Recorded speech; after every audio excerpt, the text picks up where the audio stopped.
ఇప్పుడు ఇవైతే ఫిష్ అయితే కొరమీన్ ఫిష్ ఇవి 3 kgs తీసుకొని వాటిని మంచిగా ఫ్రెష్గా కడుక్కున్న తర్వాత కొంచెం పసుపు వేసి ఇట్లా బాగా కలుపుకొని పెట్టుకోవాలి.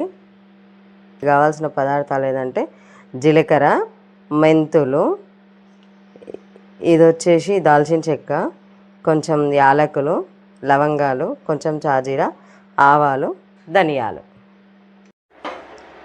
ఇప్పుడైతే స్టవ్ ఆన్ చేసుకొని ఒక కడాయిని అయితే పెట్టుకుంటున్నాము.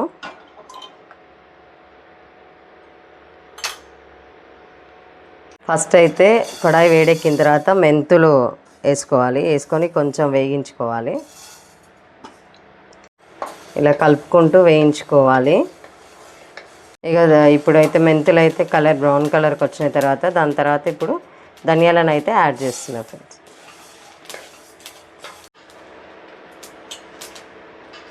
ఇప్పుడైతే ధనియాలు కొంచెం కలర్ చేంజ్ అయినాయి కదా, దాని తర్వాత ఇప్పుడైతే జీలకర్ర యాడ్ చేసుకోవాలి.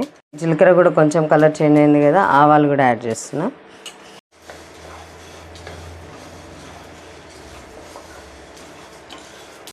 అన్నీ కలర్ చేంజ్ అయినాయి కదా, ఇప్పుడైతే గరం మసాలా లాగా మనము యాలకులు, లవంగాలు, దాల్చిన చెక్క అవి తీసుకున్నాం కదా, అవి కూడా యాడ్ చేసి కొంచెం వేడి చేసుకోవాలి.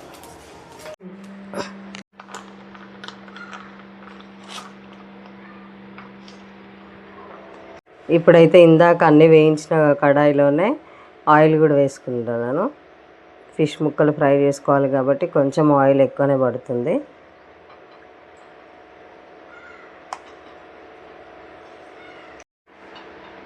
ఇప్పుడైతే ఆయిల్ వేడెక్కింది కదా, నేనైతే ఫిష్ ముక్కలు వేసి ఫ్రై చేసుకుంటున్నాను.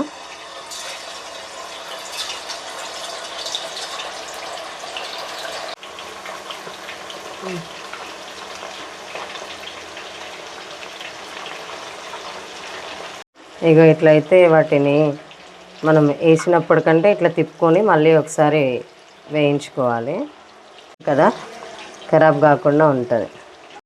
ఇలా అన్నీ ఇలా తిప్పేసుకొని వేయించుకోవాలి మంచిగా. ఎందుకంటే మనం పికిల్ కదా పెట్టేది, ఖరాబ్ కాకుండా ఉండాలంటే రెడ్ కలర్ వచ్చేదాకా వేయించాలి. ముక్కలు అయితే మంచి గోల్డెన్ బ్రౌన్ కలర్ వచ్చినాయి కదా, ఇప్పుడైతే వీటిని ఒక ప్లేట్లోకి తీసుకోండి.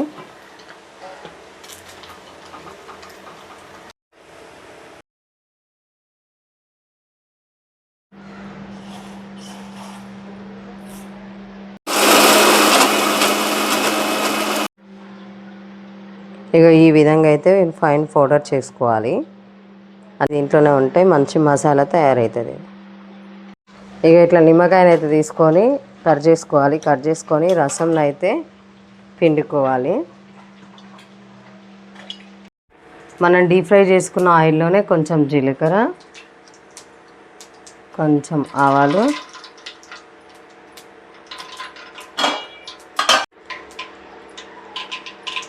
అల్లం వెల్లిపాయ పేస్ట్ దూరం,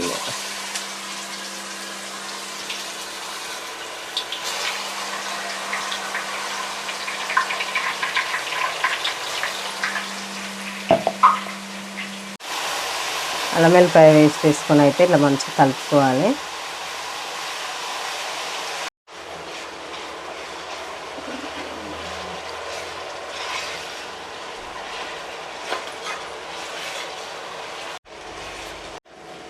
ఇలా అల్లం వెల్లిగడ్డ అయితే పచ్చివాసన పోయే అంతవరకు మంచిగా వేయించుకోవాలి.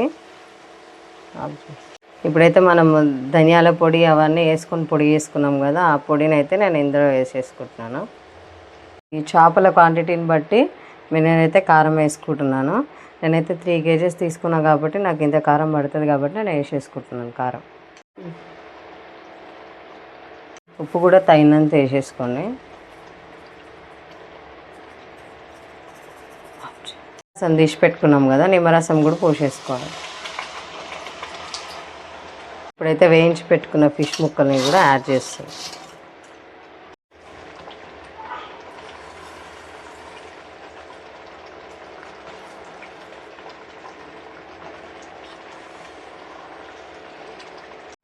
కలిసే విధంగా మంచిగా కలుపుకోవాలి ఫ్రెండ్స్.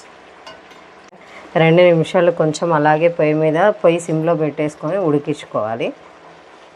ఇక ఈ విధంగా అయితే పచ్చడి ఎక్కువ ఆయిల్ లేకుండా మంచిగా సూపర్గా రెడీ అయిపోయింది. కలిసే విధంగా కలుపుకొని చాలా బాగుంటుంది పచ్చడి అయితే.